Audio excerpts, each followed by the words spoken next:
ओम नमः शिवाय। शिवजी सदा सहाय। ओम नमः शिवाय। गुरुजी सदा सहाय। जय गुरुजी। शुक्राना गुरुजी। शिव पुराण श्री रुद्र संहिता खंड तीसरा पार्वती खंड अध्याय 8वां मैना और हिमालय की बातचीत। ब्रह्मा जी बोले, हे नारद, तुम्हारे स्वर्ग लोक जाने के पश्चात कुछ समय तक सब कुछ ऐसे ही चलता रहा। एक दिन मैना अपने पति हिमालय के पास गई और उन्हें प्रणाम कर उनसे कहने लगी, हे प्राणनाथ, उस दिन जब देव ऋषि नारद हमारे जहाँ पधारे थे और पार्वती का हाथ देखकर उसके विषय में अनेक बातें बता रहे थे, तब मैंने उनकी बातों में ध्यान दिया था। अब पार्वती बड़ी हो रही है। मेरी आपसे विनम्र प्रार्थना है कि आप उसके विवाह के लिए सुयोग्य व सुंदर वर की खोज शुरू कर दें, जिसके साथ हमारी पुत्री पार्वती सुख से अपना जीवन व्यतीत कर सके। वे शुभ लक्षणों वाला तथा कुलीन होना चाहिए, क्योंकि मुझे अपनी पुत्री अपने प्राणों से भी अधिक प्यारी है। मैं सिर्फ पुत्री का सुख चाहती हूँ। ये कहकर मैना की आंखों में आंसू आ गए और वे अपने पति के चरणों में गिर पड़ी। तत्पश्चात हिमालय ने पत्नी मैना को प्रेम पूर्वक उठाया और उन्हें समझाने लगे। वे बोले, हे देवी, तुम व्यर्थ ही चिंता त्याग दो। मुनि नारद की बात कभी झूठी नहीं हो सकती। यदि तुम पार्वती को सुखी देखना चाहती हो तो उसे भगवान शिव की तपस्या के लिए प्रेरित करो। यदि शिवजी प्रसन्न हो गए तो वे स्वयं ही पार्वती का पानी ग्रहण कर लेंगे। तब सब कुछ शुभ ही होगा। सभी अनिष्ट और अशुभ लक्षणों का नाश होगा। भगवान शंकर सदा मंगलकारी हैं, इसीलिए तुम पार्वती को शिवजी की कृपा दृष्टि प्राप्त करने के लिए तपस्या करने की शिक्षा दो। हिमालय की बात सुनकर मैना प्रसन्नतापूर्वक अपनी पुत्री पार्वती को तपस्या के लिए कहने के लिए उसके पास चली गई। इति श्री 8वां अध्याय समाप्त। 9वां अध्याय पार्वती का स्वप्न। ब्रह्मा जी बोले, हे मुनि श्रेष्ठ नारद, जब मैना पार्वती के पास पहुंची तो उन्हें देखकर सोचने लगी कि मेरी पुत्री तो कोमल और नाजुक है। ये सदैव राशि ठाठ बाट में रही है। दुख और कष्टों को सहना तो दूर की बात है, इनके बारे में भी ये सर्वथा अनजान है।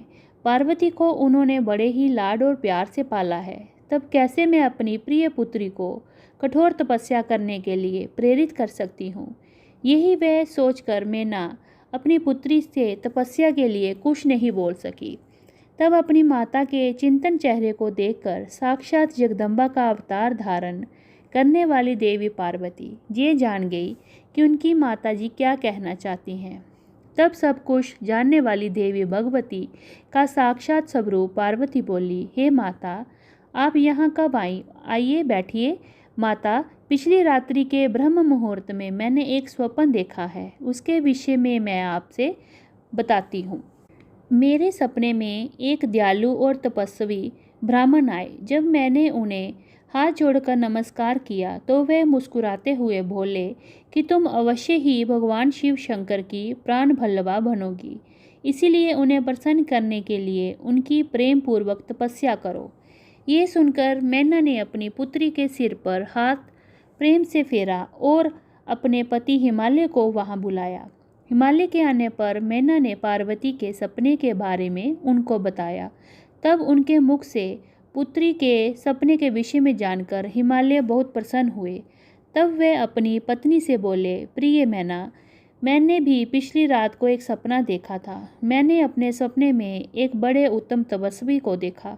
वे नारद मुनि द्वारा बताए गए सभी लक्षणों से युक्त थे। वे उत्तम तपस्वी मेरे नगर में तपस्या करने के लिए आए थे। उन्हें देखकर मुझे बहुत खुशी हुई। मैं अपनी पुत्री पार्वती को साथ लेकर उनके दर्शन के लिए उनके पास पहुंचा।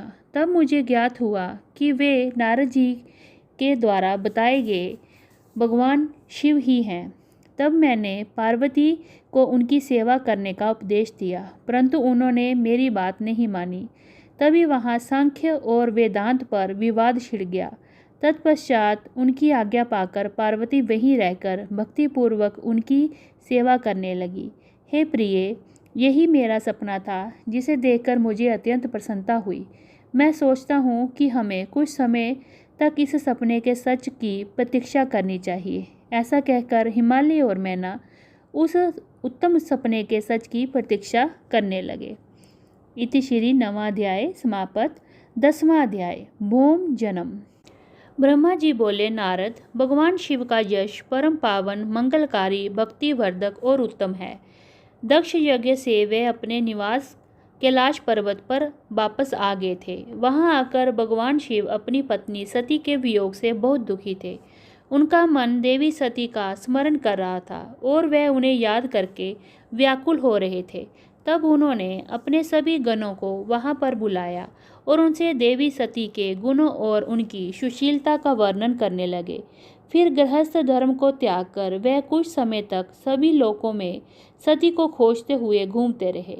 इसके बाद वापस कैलाश पर्वत पर आ गए, क्योंकि उन्हें कहीं भी सती के दर्शन नहीं हो सके थे।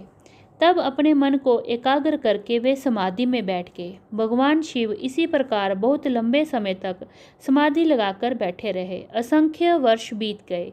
समाधि के परिश्रम के कारण उनके मस्तक से पसीने की बूंद पृथ्वी पर गिरी और वह बूंद एक शिशु में परिवर्तित हो गई। उस बालक का रंग लाल था, उसकी 4 भुजाएं थीं, उसका रूप मनोहर था। वह बालक दिव्य तेज से संपन्न अनोखी शोभा पा रहा था। वह प्रकट होते ही रोने लगा। उसे देखकर संसारी मनुष्यों की भांति शिवजी उसके पालन पोषण का विचार करके व्याकुल हो गए। उसी समय डरी हुई एक सुंदर स्त्री वहां आई। उसने बालक को अपनी गोद में उठा लिया और उसका मुख चूमने लगी। तब उन्होंने उसे दूध पिलाकर उस बालक के रोने को शांत किया। फिर वह उसे खिलाने लगी। वह स्त्री और कोई नहीं, स्वयं पृथ्वी माता थी। संसार की सृष्टि करने वाले, सब कुछ जानने वाले महादेव जी ये देखकर हंसने लगे। वे पृथ्वी को पहचान चुके थे।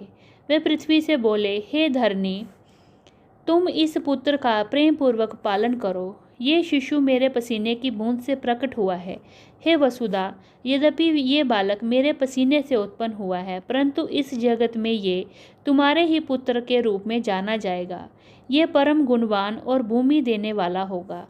ये मुझे भी सुख देने वाला होगा। हे देवी, तुम इसका धारण करो।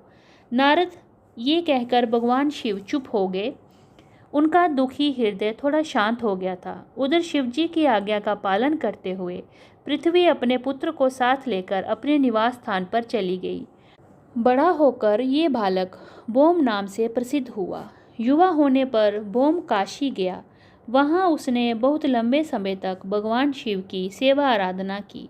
तब भगवान शंकर की कृपा दृष्टि पाकर भूमिपुत्र भौम दिव्य लोक को चले गए। इति श्री 10वां अध्याय समापत। ओम नमः शिवाय, शिवजी सदा सहाय। ओम नमः शिवाय, गुरुजी सदा सहाय। जय गुरुजी, शुक्राना गुरुजी।